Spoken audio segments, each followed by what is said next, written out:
क्या कहते थे, इस सरकार में इस्तीफे नहीं होते। क्या कहते थे, इस सरकार में इस्तीफे नहीं होते। हम कहना चाहते, झुकती है दुनिया, झुकाने वाला चाहिए। जंतर मंतर पर झुका सत्ता का अहंकार, धर्मेंद्र प्रधान का इस्तीफा और जैन जी की वो ऐतिहासिक जीत जिसने देश के मठाधीशों की रीढ़ की हड्डी हिला दी। देखिए कैसे बदला भारत का इतिहास। 25 जुलाई की तारीख याद रखिएगा। आज सड़कों पर उतरे युवाओं ने सत्ता के घमंड का शीशा चकनाचूर कर दिया। जो सरकार कल तक कह रही थी कि झुकने का सवाल ही नहीं उठता, आज उसी व्यवस्था के हाथ पांव फूल गए। बिना किसी पार्टी बैनर के जैन जी ने रची नई क्रांति। क्या आपको भी लगता था कि आज का युवा सिर्फ रील्स बनाता है? गोदी मीडिया के स्टूडियो में सन्नाटा है और ट्रोल्स के सारे दावपेच तेल लेने चले गए हैं। जानिए कैसे युवाओं की एक स्ट्राइक ने पूरे सिस्टम की सिट्टी पिट्टी गुल कर दी। पेपर लीक और धांधली के खिलाफ जब देश का छात्र सड़क पर आया तो बड़े बड़े तख्त और ताज हिल गए। ये सिर्फ एक मंत्री का इस्तीफा नहीं, सोए हुए भारत के जागने की कहानी है। नमस्कार, मैं सुरेंद्र कुमार शर्मा। लोकतंत्र की एक बहुत पुरानी परिभाषा है कि जनता का जनता के लिए, जनता से शासन। लेकिन बीते कुछ सालों में ऐसा लगने लगा था कि सत्ता के गलियारों में बैठे हुक्मरानों को ये गलतफहमी हो गई थी कि वे अजय हैं, वे जो चाहे वो फैसले थोप सकते हैं और जनता सिर्फ चुपचाप सहने के लिए बनी है। लेकिन आज 25 जुलाई 2026 की तारीख देश के इतिहास में दर्ज हो गई। आज जंतर मंतर की सड़कों पर उस अहंकार का शीशा चकनाचूर हो गया। जी हाँ, केंद्रीय शिक्षा मंत्री धर्मेंद्र प्रधान का आखिरकार इस्तीफा हो गया। हफ्तों से चला आ रहा युवाओं का, जैन जी का आंदोलन अपनी सबसे बड़ी और निर्णायक जीत हासिल कर चुका है। जो सरकार कल तक कह रही थी कि मांगों के आगे झुकने का सवाल ही नहीं पैदा होता, आज उसकी पूरी व्यवस्था के हाथ पांव फूल गए। आइए जरा समझिए कि हुआ क्या। नीट और प्रतियोगी परीक्षाओं में जो धांधली, पेपर लीक और युवाओं के भविष्य के साथ खिलवाड़ हुआ, उसने देश के छात्रों के सब्र का बांध तोड़ दिया।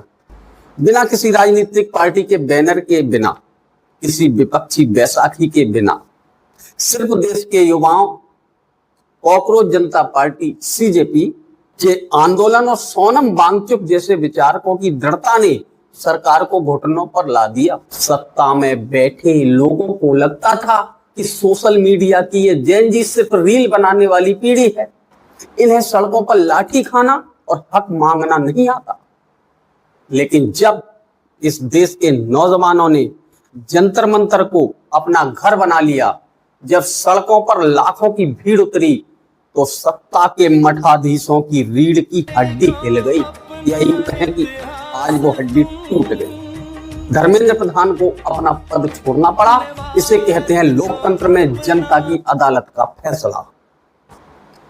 और इस पूरी प्रक्रिया में सबसे ज्यादा बदहवास कौन दिख रहा है? हमारा तथाकथित मेन स्ट्रीम मीडिया और ट्रोल आर्मी। जो गोदी मीडिया कल तक इस आंदोलन को कभी विदेशी साजिश, कभी भटके हुए छात्र, तो कभी प्रायोजित प्रदर्शन बताकर खारिज कर रहा था, आज उसकी सिट्टी पिट्टी पूरी तरह गुल है। स्टूडियो में सन्नाटा है। उन्हें समझ ही नहीं आ रहा है कि आखिर इस हार को जीत में बदलकर कैसे दिखाएं। स्क्रीन पर झांक रहे हैं कि कहीं सरकार के साथ साथ उनकी बची कुची टीआरपी और व्यवस्था भी न डूब जाए। वहीं दूसरी तरफ अंधभक्तों की टोली का हाल देखिए। जिनके पास हर बात का डिफेंस होता था, आज उनके सारे दांव पेच तेल लेने चले गए हैं। उनके पास बोलने को कुछ बचा ही नहीं है। चुप्पी साधना ही अब उनकी आखिरी लाचारी बन गई है, क्योंकि जिस युवाओं के हुजूम ने ये जीत हासिल की है, उसका कोई जवाब किसी व्हाट्सएप यूनिवर्सिटी के पास नहीं है। लेकिन सवाल ये है कि इस जीत के मायने क्या है? क्या ये सिर्फ एक मंत्री का इस्तीफा है? जी नहीं, ये सिर्फ एक व्यक्ति का हटना नहीं है, ये एक संदेश है उस पूरी व्यवस्था को जो सोचती थी कि युवाओं के भविष्य के साथ खिलवाड़ करके वे मजे में सत्ता चला लेंगे। ये उस घमंड की हार है जो सोचता था कि जनता सो रही है। आज देश के नाउम्मीद हो चुके करोड़ों छात्रों में एक नई उम्मीद जगी है, एक नया सवेरा दिख रहा है कि अगर राहें बंद भी कर दी जाएं तो भारत का युवा अपना रास्ता खुद बनाना जानता है। ये लोकतंत्र चेतना की जीत है। षड्यंत्र हार गया और सत्य जीत गया। जंतर मंतर का ये अनशन आंदोलन भले ही आज खत्म हो गया हो, भले ही आज समाप्त हो गया, लेकिन इसने भारतीय राजनीति को एक नया सबक सिखा दिया है कि जनता से बड़ा कोई नहीं। जो नेता या जो सरकार अपनी अकड़ में रहेगी उसका हश्र यही होगा। अब देखना ये होगा कि क्या सरकार सिर्फ चेहरा बदलकर मामले को दबाती है या वास्तव में परीक्षा प्रणाली में सुधार लाएगी। लेकिन एक बात साफ है, देश का युवा अब जाग चुका है और जब युवा जागता है तो बड़े बड़े तख्त और ताज हिल जाते हैं। इस ऐतिहासिक बदलाव पर आपकी क्या राय है?